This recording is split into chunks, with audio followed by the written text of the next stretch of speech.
Sarcoma Stories is a podcast created by Sarcoma Foundation of America to highlight the voices and experiences of patients, survivors, and care partners. After listening, be sure to join our Sarcoma Stories podcast Facebook group to connect with the community and discuss the episode. Follow us and enable notifications on Apple, Spotify, or your favorite podcast platform so you don't miss new episodes. You can also find all episodes and information on this subtype or your subtype on SFA's website, curesarcoma.org. Links are in this episode's description.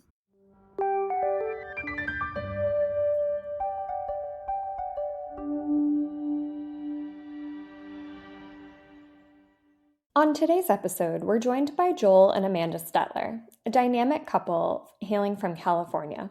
Joel has been knowingly living with a low-grade fibromyxoid sarcoma for the last 10 years, and in that time since his diagnosis, the Stetlers have parented 3 children, Amanda has pursued a doctorate degree, Joel has navigated career changes, they've traveled, and so much more. True to their motto, they have certainly lived loudly. In our conversation, Joel and Amanda share both the patient and care partner perspective on the frustrating journey to Joel's diagnosis, what life has looked like since, the honest conversations they've needed to have, and perspectives that have helped them continue living loudly along the way, even when life feels most uncertain. As a patient myself, I know the sarcoma world can feel isolating. We often look to one another, patients and care partners who understand this experience, for community, perspective, and hope. Joel and Amanda have been that for me personally, and we're so grateful they've come on the podcast to share their story with our community. A huge thank you to Joel and Amanda for joining us, and a quick shout out to their dog, who makes an early cameo in our recording, mistaking us for potential friends at the door. A true family dog keeping the Stetlers safe. Please excuse any minor interruptions. Let's dive in.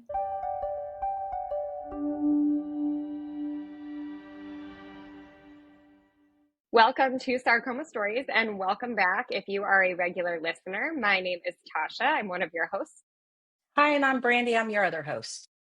And today we are joined by Joel and Amanda Stetler. And typically I go right into, saying like, Joel and Amanda, how did you come to have a sarcoma story? But I would love for you to both introduce yourselves first. I'd love for you to tell us who you are. Hello, thanks for having us. My name is Joel Stetler, and I have been knowingly fighting sarcoma for just about 10 years now. And so that's been a big part of how I see every day. I'm a public school teacher, husband to Amanda here, and we have 3 kids together. We live in California and just try to live life loud every day. And I'm Amanda Stetler, like we said. I'm married to him, and it's almost 20 years now. In addition to being a wife and mother, the COO of a company that focuses on wellness and screening services for government contracts and first responders. And then I am also a doctoral student receiving my doctorate of education in leadership and innovation. So much going on. You two are doing it all. Thank you for the introduction. I'm like cheesing over here because I think I told Joel this the first time we spoke, but I've been following your story on Instagram for quite some time as a patient myself before we were introduced in this capacity. So I'm excited for people to get to know you because, like you said, it's been about 10 years and a lot to talk about here. So Joel, how did your journey with sarcoma begin? You said knowingly fighting it for 10 years. Can you tell us a bit about that? Yeah, so I had a lump in my leg in 2010 that we got checked out, and we were told in no uncertain terms it was not cancer because we wanted to know. We asked, and they told me I had a hematoma in my leg, and they drained it for me. I felt a lot better. And since they told us what we wanted to hear, that was the answer that we went with. They did say, however, that it would likely grow back, the hematoma, as they sometimes do. And if in 5 years it happened again and I was uncomfortable, then come get it checked out. So 5 years later, Amanda gave birth to our youngest child. And as it happens, we met our deductible at that time. I was like, that thing in my leg grew back. I might as well get it checked out. And we had moved. So it was another doctor that was looking at my leg. And this time she was a little more concerned than the first one. And she said, I'm going to be a lot more aggressive looking into this hematoma because those things don't just happen. And sure enough, it was cancer that was causing it. It was deep in my leg. And after a slew of very tense tests and waiting periods, I was told that it was a very rare cancer. None of them had ever treated it before. And I had later been told if it had been properly diagnosed originally 5 years prior, it likely would not have passed on to my lungs, which is where they found it in subsequent scans. So that was really frustrating. So 5 years later, when you went in and they were more aggressive in terms of looking at it, at that point, you were diagnosed with metastasis to the lungs. That's right. Yeah, my Okay. initial diagnosis was a stage 4.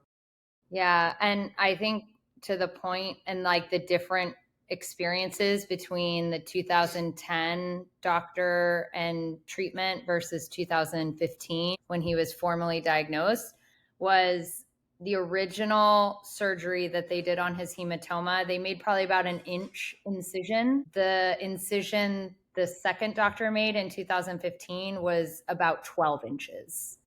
They didn't see any solid mass in the first one. It was only dead red blood cells because it was on the surface. They didn't go deep enough. They didn't go deep enough. Yeah. Yeah. Okay. Sorry, I didn't mean to interrupt, but I thought that was a really important point to understand is being diagnosed at stage 4 with metastasis changes prognosis, it changes treatment opportunities. I just wanted to clarify that. Yeah, well, and that was a really frustrating experience being diagnosed like that because all of the treatment options they were telling me were now off the table. Surgery or amputation. They're like, that's what we do with your kind of cancer. I'm like, well, great.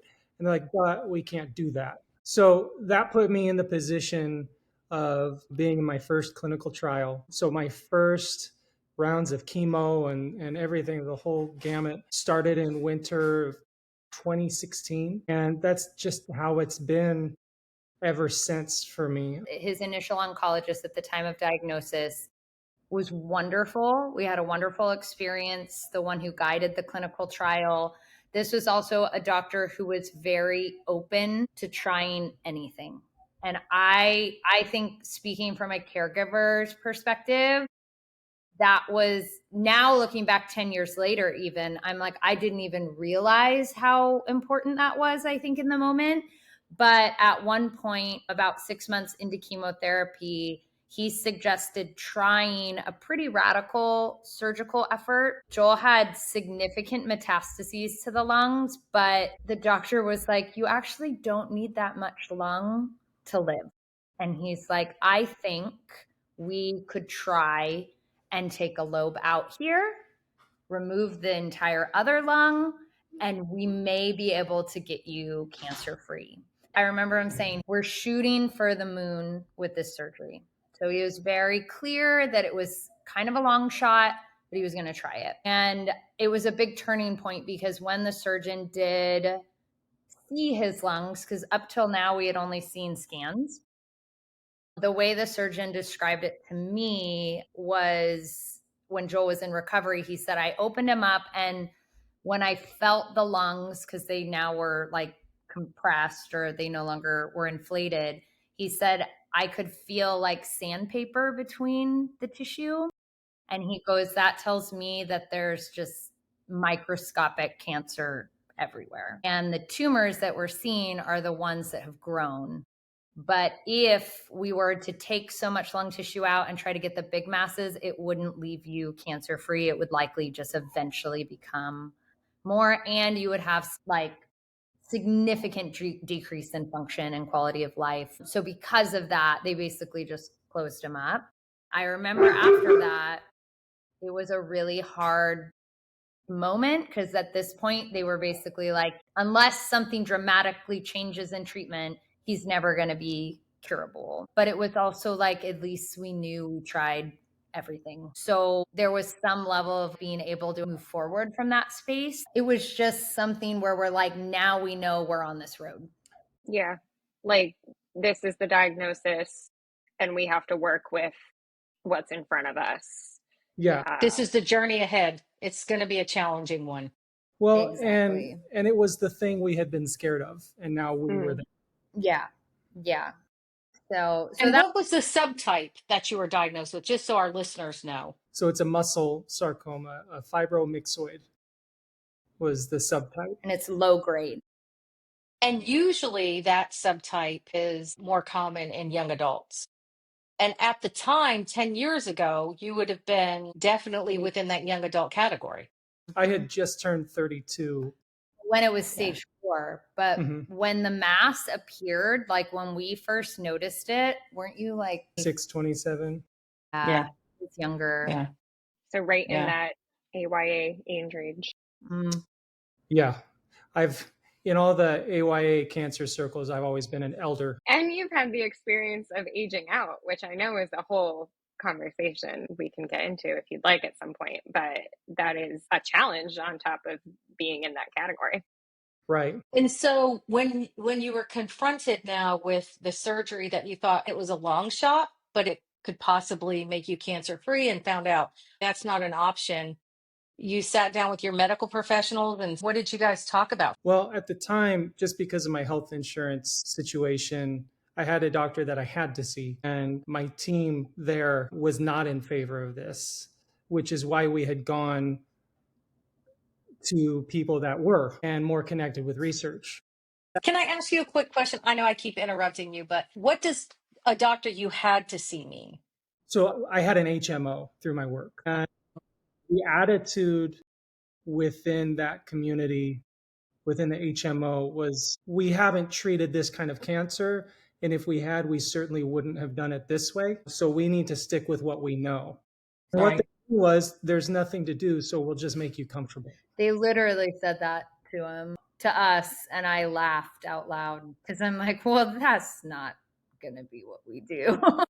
So there was a lot of battle early on to fight to get referred out to some of the specialty institutions that were offering more clinical trials and things like that.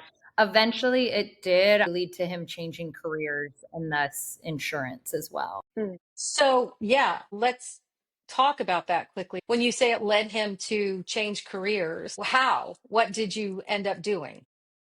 So at the time, and I always describe this as being like, when I talk about it, it feels like it was on another planet in a different lifetime. But I was a youth pastor. Naturally, churches have small teams for more complicated insurance situations.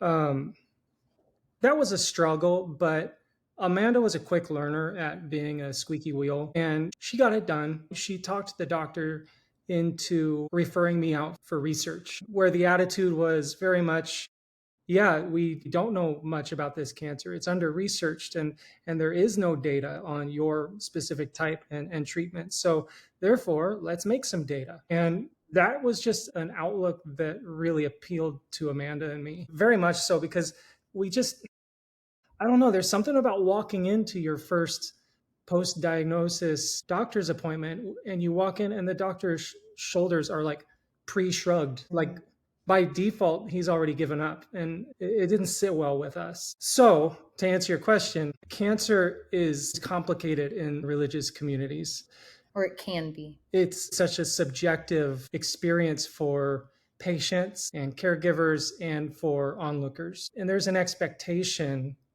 in belief centered communities that a person wrestles with a crisis in a certain way. And those are usually, if they're not written down, they're sort of unspoken, agreed upon norms. And for an actual patient struggling with an actual diagnosis, things aren't so abstract anymore. And especially in an under researched disease like low grade sarcoma, facts and figures and research really matter more.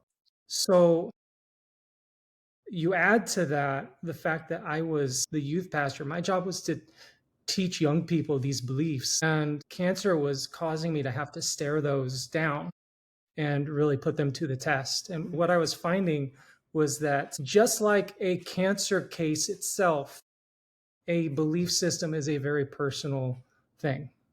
And for me to presume to teach young people what to believe or how to believe, that responsibility really gets weightier and weightier once you're thrown into a cancer fight. And if I can even interject there, like something that is spoken to us a lot 10 years in, they're always like, you're so authentic with how you share your journey and your experiences. And like, that was what was happening in that moment. He'd be like, I don't feel authentic in what I'm teaching. And I don't want to teach or speak not in a true place. Looking back at all of this, like that time in our life, like we were not in a good place. And when I say that, I mean like grief is so nuanced, and grief doesn't just exist in the space of someone passing. Started the day he got diagnosed, and I look at like 6-month diagnosis caregiver Amanda with a 4-month-old baby and 2 toddlers, and I'm like, why was anyone expecting anything from her? Like it's insane to me when I look back at it, because I was like, I could not process much. I had the capacity load of like nothing. It was such a hard time. And so then add to that, gosh, maybe he shouldn't be doing the work he's doing, which is currently giving him the insurance to treat. It was just, there was a lot of turmoil. And eventually, if I can speak kind of end the story, it was, again, this doctor, thank goodness for the really, really good ones out there, because he literally said, I think you need to move and change your job. He goes, I think that would be best for your cancer right now. And we're originally from the California area, or at least I am, and we spent a lot of our early marriage here. Our support system was stronger here. And he did actually have a teaching credential in California. He had to renew it. But I had previously been a substitute teacher, and that's so, a whole long story. So it seems like this crazy thing to be like, oh my God, you just changed careers. And it really was. But at the same time, I believe that the universe aligns things when things are meant to be. And everything just, it was like, boom, boom, boom. He got a job in California and was able to resume treatment. Yeah. I think it's the comment about the doctor actually suggesting that is interesting to me, because maybe someone who hasn't had the experience of going through a sarcoma diagnosis might hear that and be like, well, why would your doctor tell you to change jobs? Like, what do they know? And I think an important part about sarcoma care and cancer care in general is the environment you in can impact how you move through treatment. And I remember at my time of diagnosis, one of the questions they asked me immediately were, what's your support system? What do you do for work? How does that impact you on the day to day? And I was like, why are they asking me all these things? And I was like, oh, it's partially quality of life, but also informing how they know I'm supported when I'm not in their office. And so for your doctor to pose to you, hey, this actually could help your journey if you make this switch, is actually like a very important role of your oncologist to help you reflect like that. So like you, I had not considered that as part of the equation at all. Or experienced it early in the journey. But this individual definitely treated him as like a whole person, as cancer. So in that role, Yeah. I really didn't want cancer to be something that took me out of the job. So I worked all through chemotherapy. And after my first lung surgery, I was back in my office just a few days later. And Amanda would say, you've given 100% to this job, and we often get nothing left at the end of the night. And that was coming from a place of concern from me, because I would just be depleted at night. I'd come to my appointments stressed out of my gourd. And he was having to treat me for not just the cancer, but for anxiety and depression. And I was putting on all kinds of weight. And I was just, cancer aside, I was seriously unhealthy. And he was constantly saying, what work is doing to you? What can we do to mitigate this? And so that's what landed us ultimately in California, which is where we'd always considered home anyway. And the classroom Talk about going from abstract to concrete. California curriculum, it's black and white on paper. I go in, I teach the stuff, read the books, do the math, and it's not a single day in the classroom has gone by where I haven't been grateful for that switch. That's amazing. Absolutely, Amanda. I agree with you when you says the universe puts us where we need to be. We may not always realize it, but I do believe that that's how things happen, and things happen for a reason. And also, it's fantastic to hear that, like you said, your doctor treated you as a person and was concerned about all of you. And to say, why is your job making you feel this way, right? We have to treat your cancer, but I have to treat you. And that's an amazing experience that someone would help you through that and give you permission. And another thing that is unique in sarcoma that we don't talk about as much either is there aren't sarcoma centers all over the country. So also, while some people may hear that and think, why would you get up and move? Well, people have to do it all the time. And sometimes they can't move, so they have to be away from their families for months at a time while they're trying to get treated somewhere. While it may sound extreme for many reasons, in sarcoma, unfortunately, it's not as extreme. And that's another unfortunate part about a sarcoma diagnosis. That's funny because we never considered it extreme to move because of medical treatment. But I mean, here we are in real time talking about relocating for not just sarcoma treatment, but a specific clinical trial. And I mean, that's the world of rare cancers. That is a difficult decision that people in sarcoma have to make. Where can you get the treatment that you need? On the topic of work, but I wanted to get to the clinical trials after. You moved for a job, but sometimes the reverse is happening where someone has to leave the job to move for the trial. What happens to your insurance? So it's so interesting that, you talk about, I'm so grateful every day for this job. And I imagine it's given you this part of your life outside of cancer to help support you through your journey. But then there are people who also love their jobs and have to move around for their trials as well. So it's such a challenge going in both directions. 100%. And if I can even speak like in recent kind of changes, life changes, for example, he did have to switch from a in-person classroom teaching role to an online teaching role just this year. So starting in August, he had to adjust that job.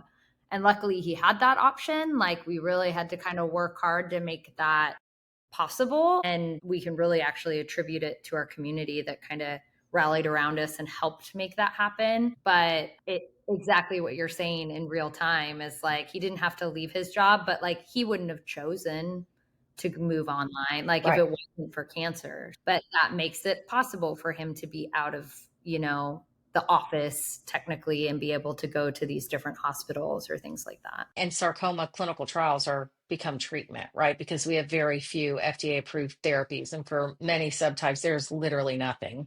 How many clinical trials have you participated in? Whoa. That's tough. A lot. And enough that we have to think about it. I'd say over like close to double digits of treatment. A few of those had just recently been FDA approved. Well, and there's like clinical trials and then there's off-label use. Right. Yeah. But I would definitely say the big ones was your first one. 3 phase 2 trials. Yeah. I'm about to start at phase 1. Yeah. So he's moving on to his 4th, maybe 5th out of all of them. Yeah. But yeah, like you said, not a single one targeted at sarcoma specifically. Well, or not his subtype, at least. Right. There was a few that were like soft tissue tumors or soft tissue sarcoma. And then, but the one he's currently considering is just for any cancer.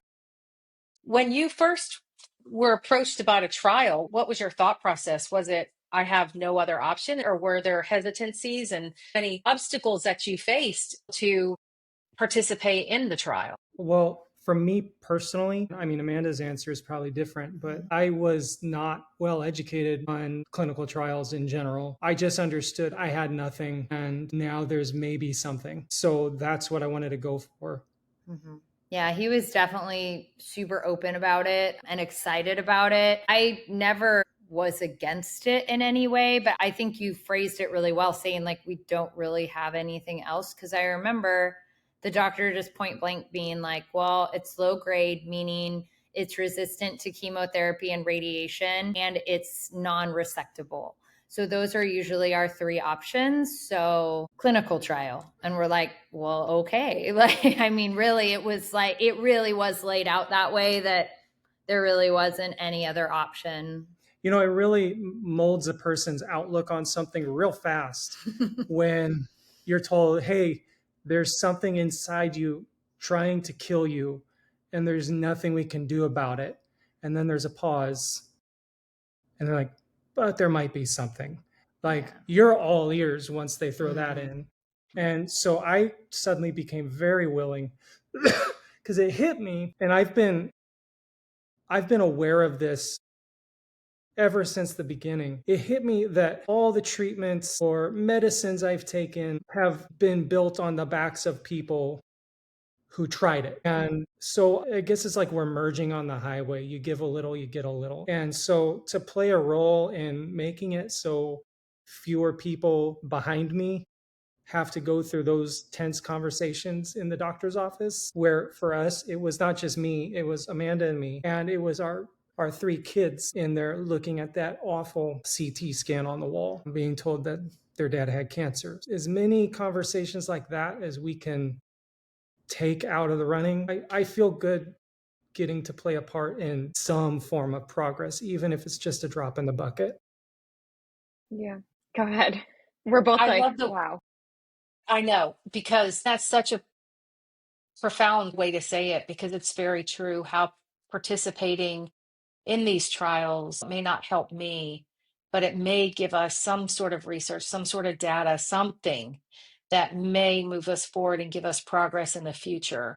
And without that, we cannot move forward and be able to collect the information that we need to and learn. Every trial that you've participated in, you've provided learning, you've provided knowledge. We've definitely learned for ourselves as well. Well, and I think it's interesting because like I work in research and am doing research myself. And I remember being told early on, no data is bad data. And I kind of laugh sometimes because we go into appointments now and he'll mention a certain trial he was on and they'll be like, oh yeah, that doesn't work at all. Like everyone knows it didn't work. And I'm like, yeah, but like how long would they have been going down that road before if people hadn't been there to shift? So it's still good data. It was still You're good. absolutely right. We would have been going down a road and wasting time looking for something that ultimately was not going to work. So no data is bad data. At least now we know, and we can pivot to something else. Yep. So that could potentially work. We were just meeting with a doctor for not a second opinion, but just like another opinion on where we are, where we should go. My specialist referred us out to this doctor, and she looked back at my entire history and said that clinical trial you were on came back as not working. But I believe, looking at your history, that the chemotherapy you were on in that trial is the reason you enjoyed X amount of years of stability. So it wasn't a total wash. It didn't cure my cancer, but there was a benefit. So I'd say if I had a friend newly diagnosed asking me, how should I feel about this or that trial? I'd say ask about the possibility of something being a benefit, if not, the entire treatment. That was pretty eye-opening because, to be fully transparent, we were sitting at a crossroads of deciding if he should move back into traditional chemotherapy, which, as we noted early on, the doctor's like, that doesn't work. But traditional chemotherapy was a part of that first trial. And that's what shifted our decision with where he's at right now, because it was the first time a doctor was like, this actually might have worked a little more than we would have given it credit.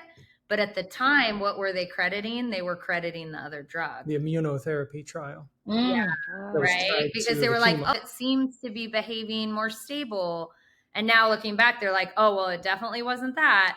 So the only other variable in this scenario was the chemotherapy. So we went from pretty much together being like, no heavy dose chemotherapy anymore, it's not worth it, to being like, we'll roll the dice, we'll try it. Oh, wow. Well, and that's the thing. You never know what's going to work. Stable disease is something, Absolutely. right? If you were stage 4 and you lived 20 more years at stage 4 with a good quality of life, you have to ask yourself, is that acceptable? Right? And for a lot of people, that's acceptable. So sometimes we want to find a cure, but can we make this a chronic disease, right? How do we allow people to live longer with a good quality of life? Yeah. Like we early on sort of sat down and said, okay, we don't want to forget bucket lists. Let's just get out and do things. Mm-hmm. And because that's what we were seeing in the cancer community. There were no bucket lists in the cancer community. People that inspired us, the people that we wanted to be like, were people that we saw going out and doing things and living their life Like loudly. every day was like lived intentionally versus being like, I'm just going to check off this one thing and then give up. And I would definitely say the stability in this disease that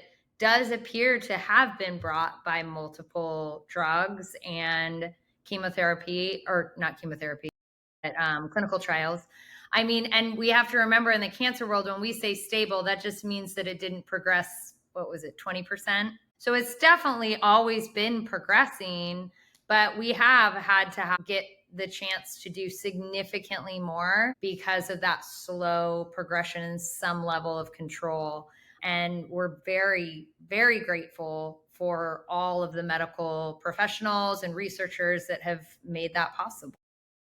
There's a duality in the way you two talk about Joel's diagnosis of acceptance and also hope. And I'm curious how you manage those two things, accepting the reality of your diagnosis, but also we talked about the pivoting when data is showing that this isn't working.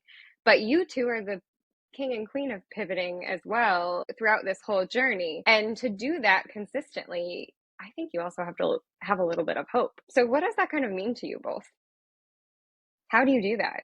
So me being like a belief centered person, like the way I grew up was very belief centered, and I needed to have some sort of rallying cry, something just to some sort of banner to raise in the fight, you know. And when you're diagnosed, there's no shortage of books that get thrown your way. And my old college roommate gave me a copy of Ryan Holiday's book, The Obstacle is the Way, which was my introduction to Stoicism.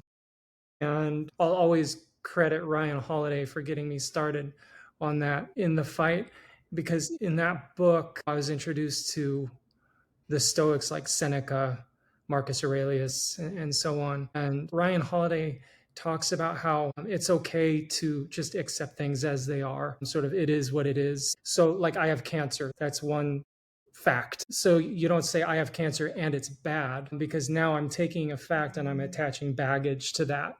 And this is a fight where you can't handle extra baggage. So if I take out the and it's bad, I could just look at it like it's in my hand. I have cancer. Okay, so that's the obstacle and that's the thing that's in the way. And Marcus Aurelius said, the impediment to action advances action. What stands in the way becomes the way. So this is my direction.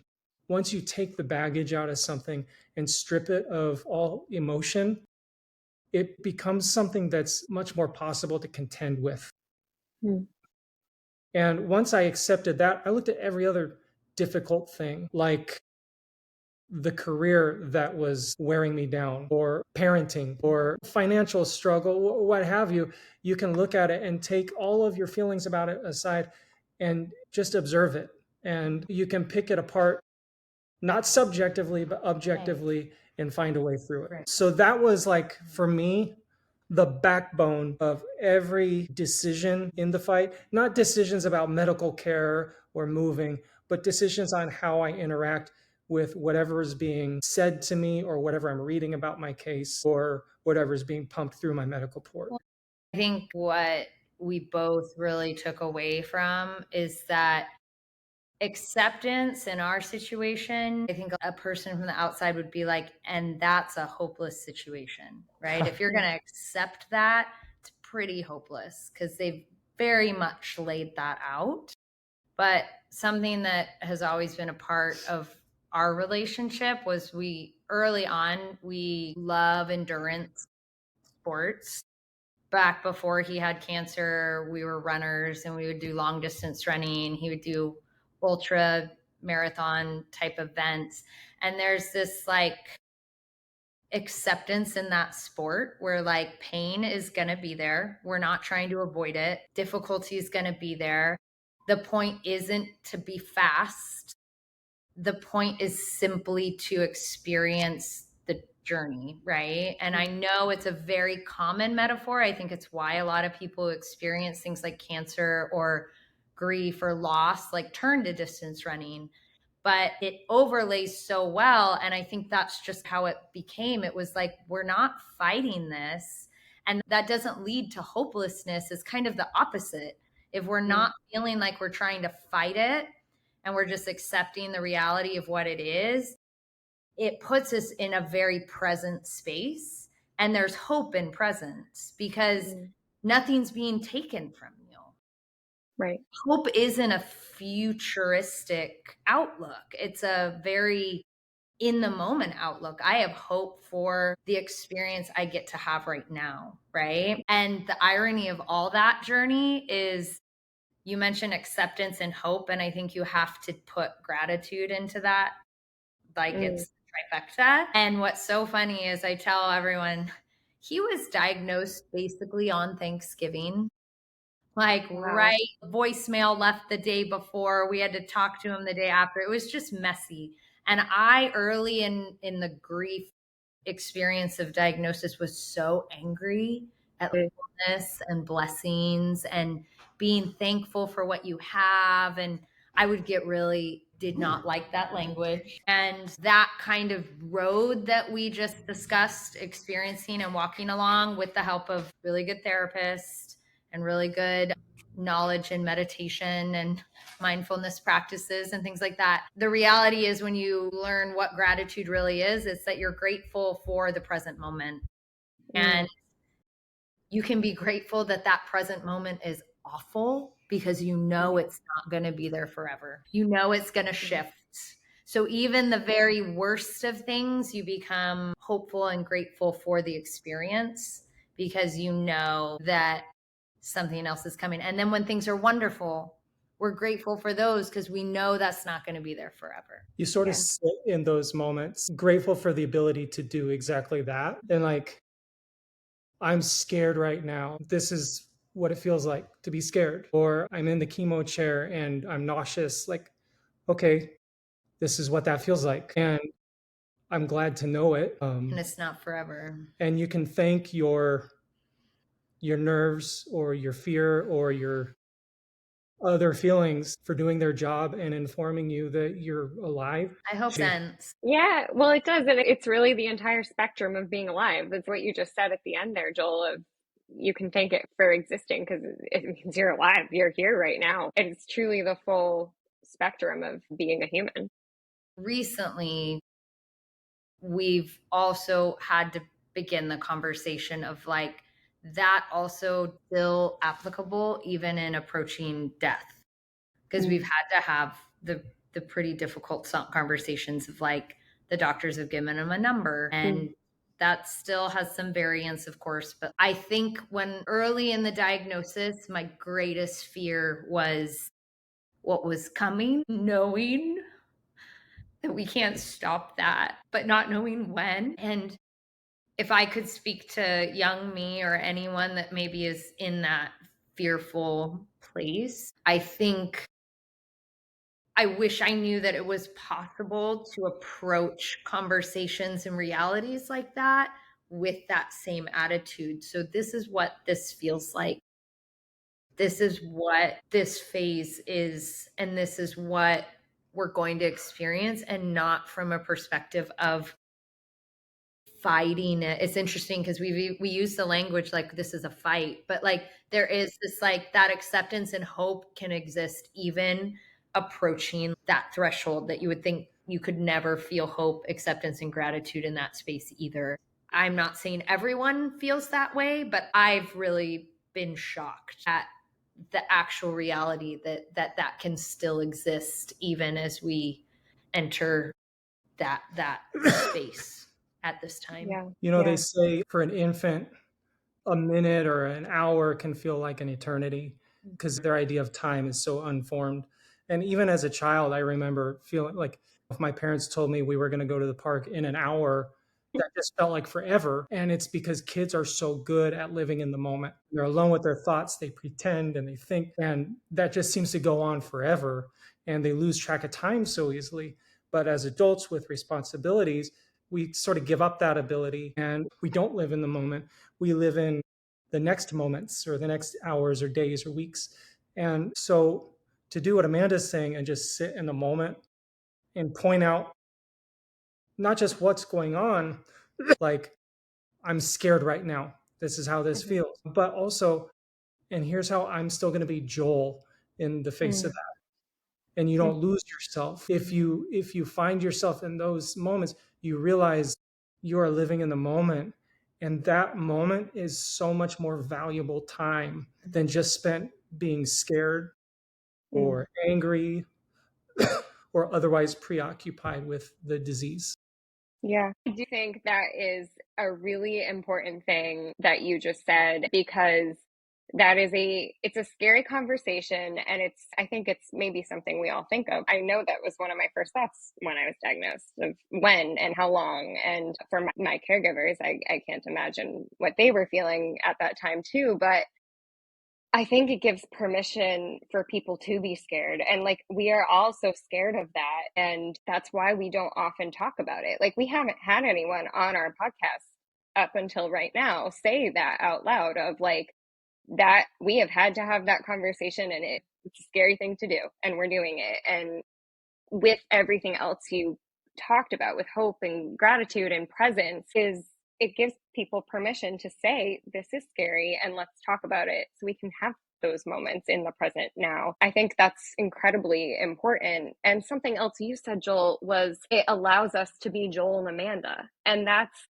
why I wanted to start with who is Joel and Amanda, because you are more than this diagnosis. Even though it's such a huge part of your lives and has been for the last 10 years, it's not the only thing about Joel and Amanda. And as you're talking, you both have a relationship where you are such a team with this diagnosis, but a team as Joel and Amanda too. And I think just what you're saying about speaking how scary it is, except like, this is what it is, let's look at it. It allows you to be Joel and Amanda the couple, Joel and Amanda the individuals, and be so present to that. And I think that's so beautiful and so freeing for a lot of people who are finding themselves in that position with you. Yeah. And I mean, to be honest, the biggest thing I think we've taken away just this year, at least for me, is like what an honor it is to get to occupy that same space with someone. And like, we've been through so much, but this last year has probably been the hardest medically in a long time. And he's definitely had a lot of deterioration and a lot of symptoms and a lot of progression and a lot of surgeries. And through all that, as a team, as a couple, as two people who just love each other beyond this universe, it really is the honor of a lifetime get to share those difficult conversations and that path with someone. And so again, this idea of at this point in time fighting that or pushing that away, I'm just so thankful to be in a spot to be able to recognize that, because I think that's the biggest thing is there's just a depth that has come out of this. And I'm never going to say I'm thankful for cancer. Like, right. No, like it shouldn't exist and it shouldn't be in anyone's life. But I do think it's a wonderful reminder that I'm not a positive person. I describe myself very much as a realist. I plan for the worst and maybe to get a little bit of the best, but that's really what's come out of it, is I think that I'm just suddenly, instead, every horrible thing has given something that we've been able to make good of. Well, and I attribute it, if Amanda and Joel look like a team at all, I'd attribute that to early on we had and ongoing, we've had discussions about what it is going to take for each of us to be able to keep moving forward and to progress as an individual. And I mean, that goes for both of us, because a lot of times she'll get down and say, I'm sorry, I shouldn't be complaining. You're the one with cancer. I'm like, but it's happening to you too. And when she owns that, that frees her up to be able to say, okay, well then in that case, here's what I could use from you. And with her, it's usually something about communication or whatever. I can't remember.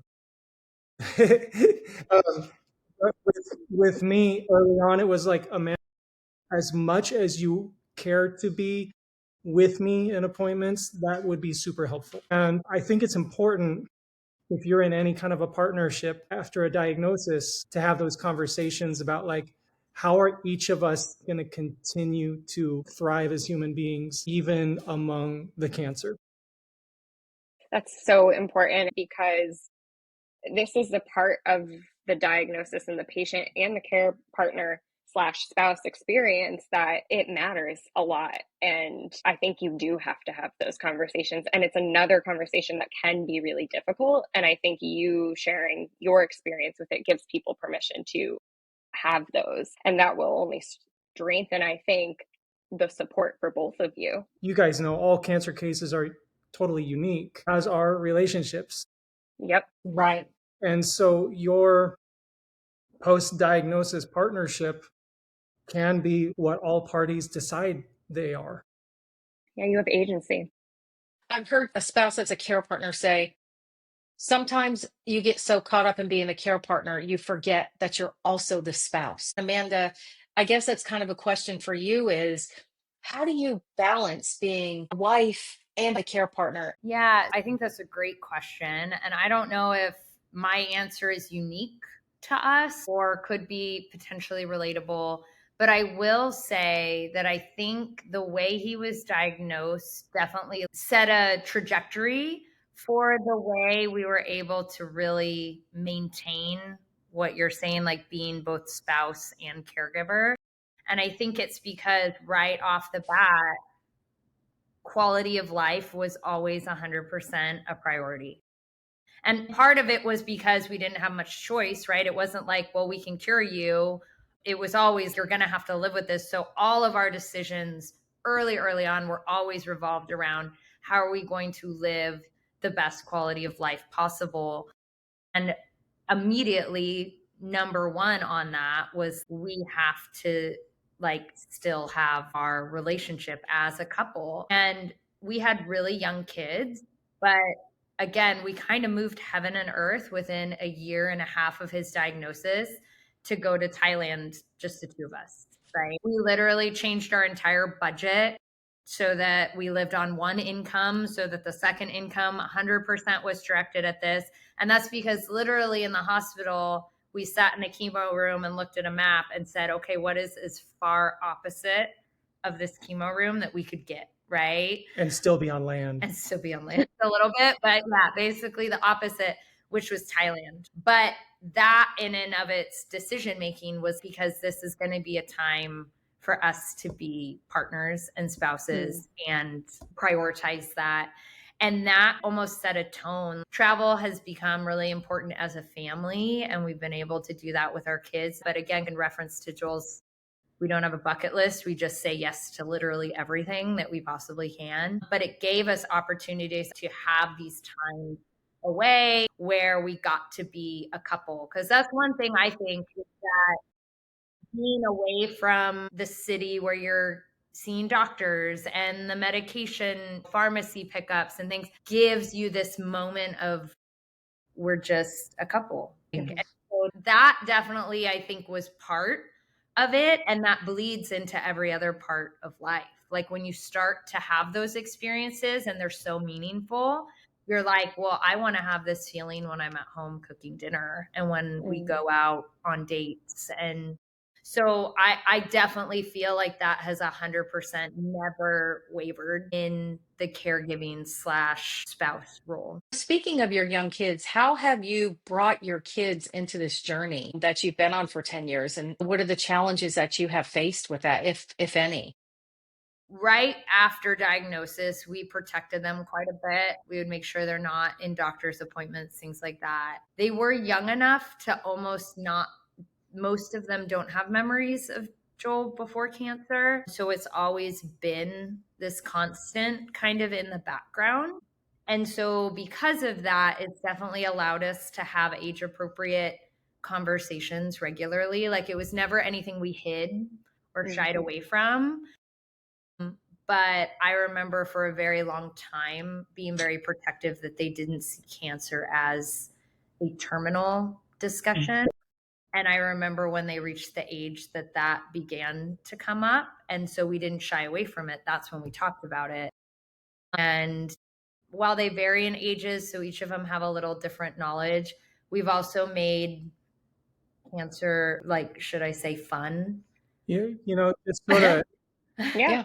living alongside it with them. Yeah. So, like, for example, during COVID, we would travel to another city for treatment and stay in hotels. And they recognized very quickly that cancer trips meant DoorDash. And they loved that. And we always brought a board game and we'd get a new board game for it. Or we'd go to the bookstore and we'd get books. Yeah, we always went to Barnes and Noble on the way to the cancer trip, and they would all get a book. And then we do silly things like IKEA, and they love freaking IKEA. And again, as they age, those trips have changed to some degree and like what we choose to do, but we never do something cancer related without doing something fun. And because of that, I definitely would like to venture and say that it's softened all of the awfulness that it comes with it. And we've always done it together. So they know we're not going to be gone for cancer stuff. We're going to be there together. And they get to be with their dad, even when he feels sick. It's really a beautiful experience. I think that I can say, hopefully as adults, that they recognize that. And it's also made it much easier for when they have had questions or wanted to have and share difficult emotions. It really has been easy to enter into those. It's never felt like they didn't have words for it or we didn't have a space where they could come to us. So I've been proud of that, and I hope we can continue that as we move forward.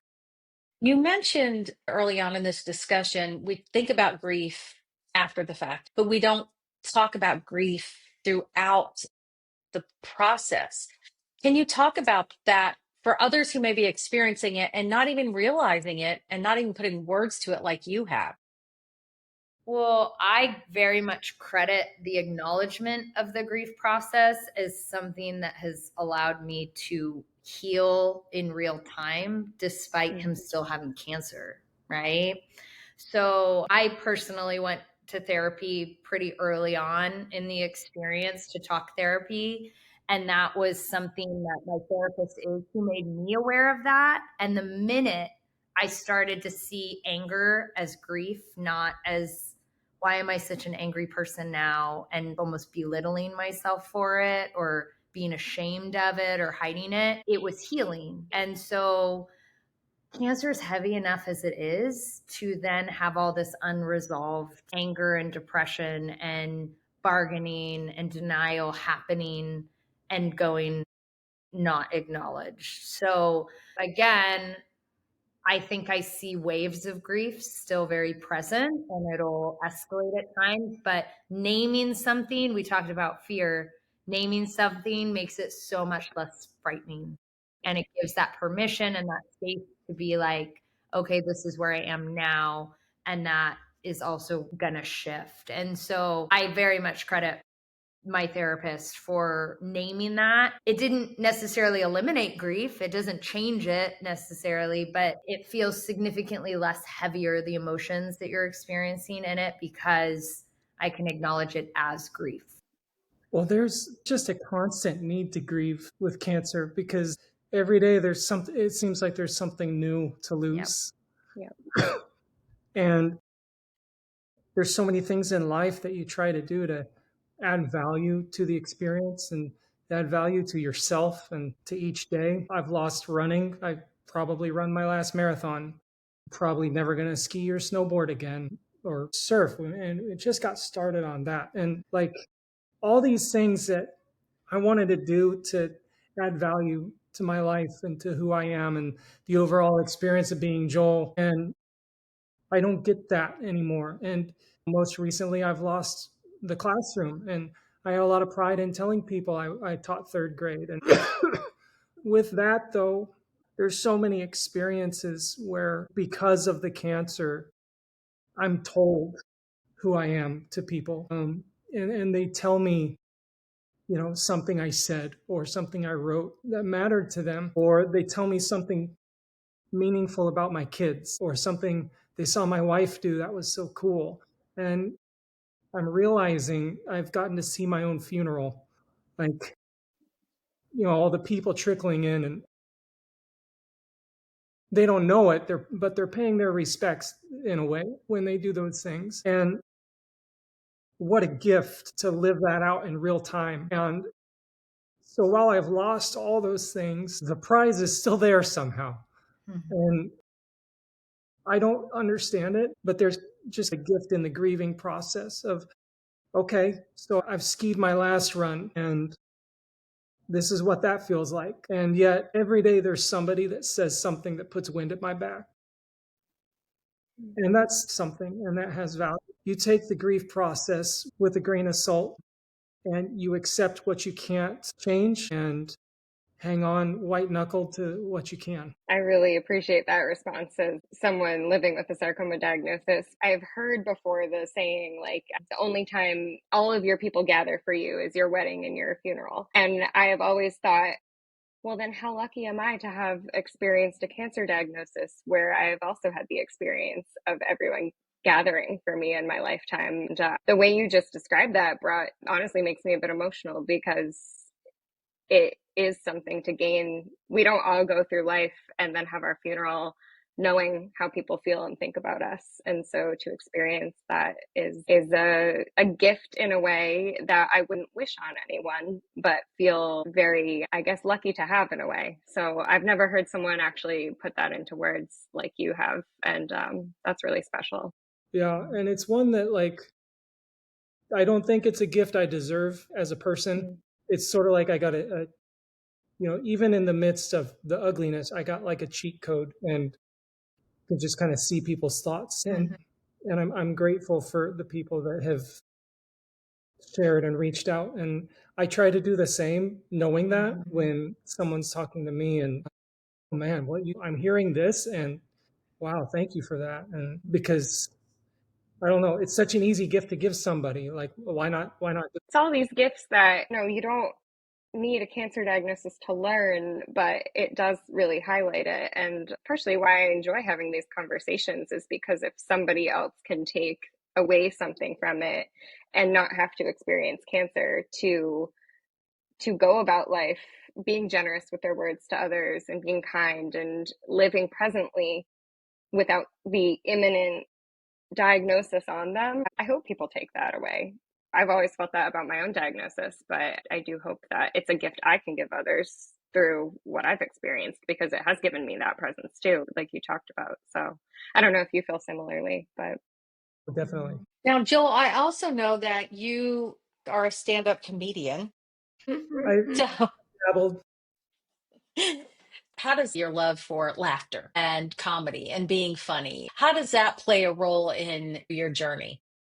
Well, I tell you what, when you go to a comedy club and get on stage and reveal that you're going to joke about cancer, the room gets real quiet. But struggle is universal and it's also absurd, and absurdity is funny. So in one of my bits, I say, what am I going to do? Just sit in my predicament languishing? I'd rather make it weird for everybody. The feedback I get after a show is twofold. One, everyone wants to talk about their cancer story because there's not a single person unaffected. by cancer. But two, people recognize their own feelings in a joke. Like that's why we laugh. And we don't usually laugh when we're alone, or when we do, it feels weird, because laughter is a social cue where we show everyone around us that we hear it and we understand and see the absurdity. So point out the absurdity, like in a cancer experience, first of all, is really easy because cancer is ridiculous and it's low hanging fruit. So for me, it's a coping mechanism. But what I didn't expect was that it's been a massive connection tool with other people. And I will say, a terminal cancer diagnosis also gives you a lot of like, why nots, you know? And like before he ever was diagnosed, he was like, I feel like I would be a good stand-up comedian. And I'm like, what? Like, nuts? And he's like, I've always thought I'd be good at that.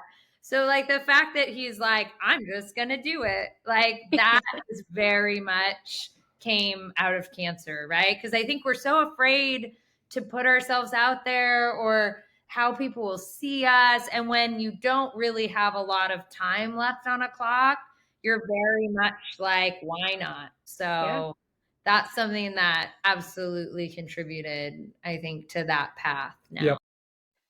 Joel, where do things stand now for you in your journey?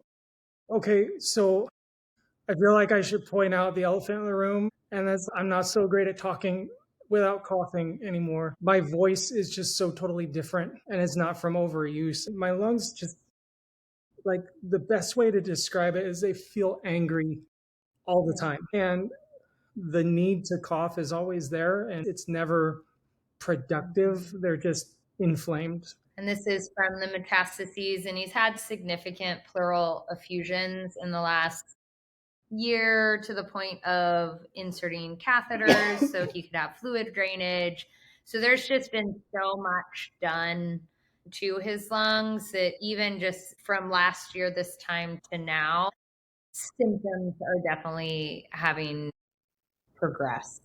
Yeah, and my palliative care team obviously is trying to figure out a way to mitigate that and manage the coughing. But it is a reality. But I mean, what a blessing that I'm able to do online school.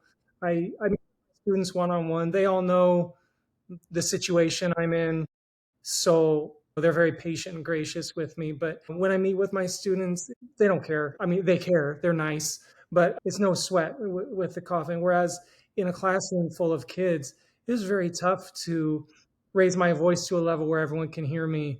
And trying to teach basic math concepts through a coughing jag, it was time to move on. So I'm in a position where work-wise, it's not so bad, but just functioning as a member of society, I have to change the way I do stand-up comedy. I do feel like I remember at one point where thinking of cancer to a degree of like disability. And I remember thinking, well, but like it really, other than chemo and things, it doesn't affect him. Now we're seeing like the limitations that the disease is putting on his ability to walk certain distances or climb stairs. And I mean, just day-to-day stuff you wouldn't even think about, but like maybe I left my water bottle upstairs and it's time to leave. I guess I'm not drinking water today because I'm not going up there. I can to manage it. Yeah. We've covered so much, and I want to open it up before we go to a message you want to leave with listeners. Is it all right if I do a quick plug? Absolutely. Say whatever you want. Because I feel like I feel like our producer friend would be really sad if we forgot to mention there's a documentary being made about our family. So if any of this conversation was intriguing, you can go to joelfromfresno.com, get a bit more of the story. Yeah, I'm glad you mentioned Ben, because we wouldn't have met and had this conversation if we didn't shout out Ben. No, I forgot about that. Yeah. I think the biggest thing that I would tell caregivers, if I was going to leave a message to the spouses or the caregivers, is I always say, I don't want to get sad. I'm the sad one. But I always used to tell people it's gonna get a little easier. Like I remember that first, second, third day of diagnosis thinking, how can we do this? And like every day got a little better. And I remember even in that mid kind of point of where we had been riding this wave for a while and it wasn't horrible, but it wasn't great, thinking, well, but it's gonna get worse. And I think I would still stand by the message that that first day is the worst. And so if there's hope for any caregiver as the days go by, I wish someone could have told me that like it's gonna get not necessarily lighter, but it's gonna be easier to manage as time progresses. And I think in the cancer world, that just can go really far, when it's hard. I'd say the same for the patient because it's a lot like parenting. We felt so ill-equipped with our first child and wondering how does a person mentally, emotionally, and physically parent? And I'd say to a new parent, a new patient, a new caregiver, like you would be so surprised at what you're capable of. So true. Yeah, absolutely.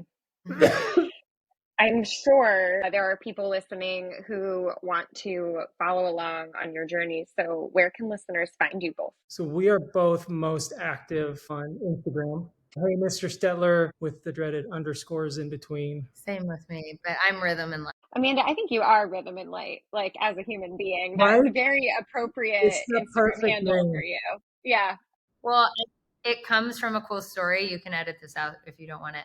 But the marathoner, Eliud Kipchoge, he's an amazing runner. His coach gave him that mantra. He said, this is what you're going to say in a marathon, rhythm and light, rhythm and light, rhythm and light. And I was like, that's brilliant. So I've really embodied it. Yes. I actually love that story and I want to keep it in because like you said earlier, that there are a lot of parallels with running and cancer and the world's kind of go well. Rhythm and light, that sounds like a mantra that you've lived in the last 10 years. But on purpose. She's very purposeful about that. Yeah. Very intentional people. Yeah.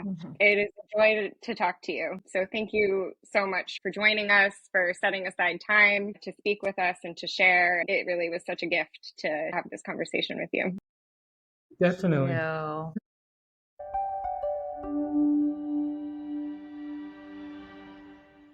SFA created Sarcoma Stories to highlight the individual stories of sarcoma patients, survivors, and care partners. To amplify the many stories we consistently hear and bring together the broad range of lived experiences of sarcoma patients, SFA has also created a Sarcoma Journey survey. This survey is vitally important as we need to collect data for sarcoma subtypes to help advance research and effective treatments and put data to the stories we consistently hear. To learn more about this survey and to take the survey yourself, please head to the show notes and you'll find the survey link. Thanks for joining us today. Did this episode resonate with you? You can join the discussion about this episode in our Sarcoma Stories Facebook group, linked in the show notes. If you found this podcast helpful, your feedback is incredibly valuable and helps to create more awareness about sarcoma while sharing vital resources with someone who may need it. Be sure to leave a rating and review. Thanks for listening, and we'll see you next time.